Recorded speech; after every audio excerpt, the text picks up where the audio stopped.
Model, অভিনেত্রী ও আইনজীবী, অনেক পরিচয়ে চেনানো যায় পিয়া জান্নাতুলকে। স্পষ্ট বক্তা হিসেবেও তার পরিচিতি রয়েছে।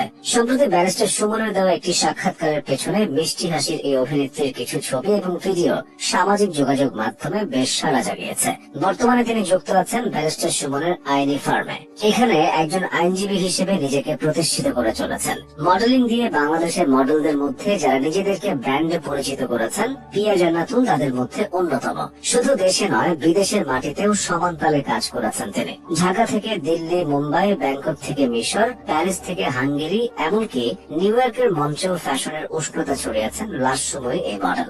মডেল হিসেবে তিনি আন্তর্জাতিক অঙ্গনে বেশ কয়েকবার র্যাম্পও মাতিয়েছেন। অভিজ্ঞতা আছে বিশ্ববরেণ্য মডেল ও কোরিওগ্রাফারদের সাথে কাজ করার। অভিনয় রয়েছে তার পদচারণা, কাজ করেছেন একাধিক সিনেমায়। এছাড়া অভিনয়ের পাশাপাশি বিভিন্ন ব্র্যান্ডের শুভেচ্ছা দূত হিসেবে কাজ করার অভিজ্ঞতা রয়েছে পিয়ার।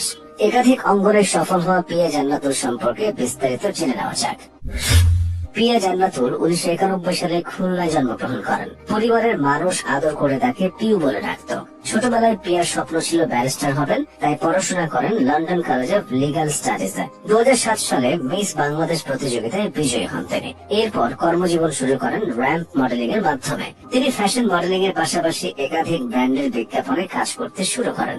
2012 সালে চোরাবালি চলচ্চিত্রে সুজানা চরিত্রে অভিনয়ের মধ্য দিয়ে চলচ্চিত্র জগতে আবির্ভাব ঘটে পিয়ার। অভিষেকে বাজিমাত করেছিলেন তিনি। বেদন রনি পরিচালিত এই ছবিতে অভিনয় করে কাছের দূরের সবার থেকে পেয়েছিলেন প্রশংসা।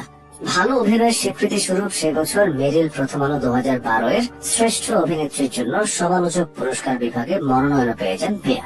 এরপর এই ছবির জন্য 2014 সালে তিনি শ্রেষ্ঠ পার্শ্ব অভিনেত্রী বিভাগে বাচসাস পুরস্কার অর্জন করেন। তার অভিনীত অন্যান্য উল্লেখযোগ্য সিনেমাগুলো হচ্ছে রিটার্নস, স্টোরি অফ সামারা, প্রবাসী প্রেম, রোমান্স ইন আমেরিকা। চলচ্চিত্র অভিনয় এবং বিভিন্ন আন্তর্জাতিক অঙ্গনে বাংলাদেশের প্রতিনিধিত্ব করায় পিয়ার তারকা খ্যাতি শুধু বেড়েই চলেছে।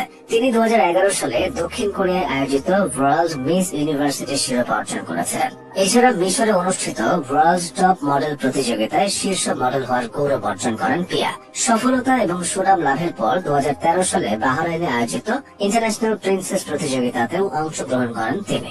একই বছর বাংলাদেশি ব্যান্ড শিরোনামহীনের আবার হাসি মুখ গানের মিউজিক ভিডিওতে তাকে দেখা যায়।